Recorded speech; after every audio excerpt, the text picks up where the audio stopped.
Туғандар, достор, мен Дубайда жүрөм. Дубайда дегенім мына Ош шаарындағы Фуркат жақта Дубай деген кафедемін, достор. Ош шаарында күн жылуу, жаздыктан отат. Ошого карабастан азыр шаар ичинде мындай үлкөн чоң иштер жүрүп атат.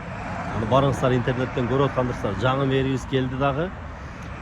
Жолдорду кеңейтсек кеңейтели деп мыйзамсыз курулуштарды алып, баягы чирип калган бактарактарды кыйып, алдырып, жолду кеңейтем деп атат. Эми ошого бир сунуш катары. Сиздер дагы кандай ойлойсуздар? Мүмкүн болсо комментарийге жазып кетесиздер, а? Азыр мына Араванскийде айрыкча бактарактар кыйылып атат, жолду кеңейтебиз деп. Ошол эми бактарактар кыйылгандан кийин сөзсүз түрдө жол ошол бойдон кайра эле ошол бойдон калып калбаса, ошол кеңейтилсе, анан баягы Калелин көчөнү билесиңер да, баягы машина айрыкча машина мингенде бузулуп, Калелин көчөсү, Мамыров көчөсү, Наказский подъем деп коебуз. Ошол жактар бузулуп, талкаланып, баягы кыш убактында болгон үчүн бир аз шаарды жүдөтүп койду. Аны моюнга алабыз, бар жакты кир кылып, машиналар дагы кир болуп дегендей.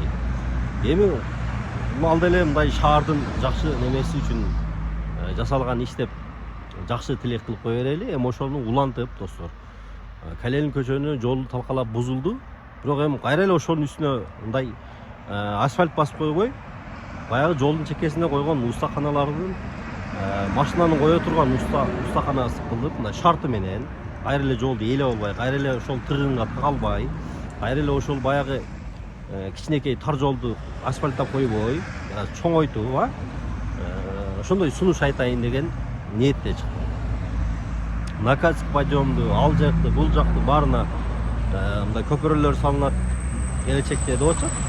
Ошолор ылайым ишке ашсын, бирок мына жолдорду, асфальт жолдорду, ошол жердеги жер үйлөр бар, мына шаардай болуш керек, махалладагылар менен сүйлөшүп, жер үйлөрдү колдон келсе неме кылып алса жакшы болот. Мамлекет өзүнүн карамагына алып, аларга башка жер берипти же дагы бир жолдорун ойлоп таап, бир компаниялар менен сүйлөшүп үйлөрдү берипти же билбейм, иши кылып жолун табыш керек да, достор. Эми жолду кеңейтип, өстүрүп, чоңойтуп, бир эле Калелин көчө эмес, Наказский подъем,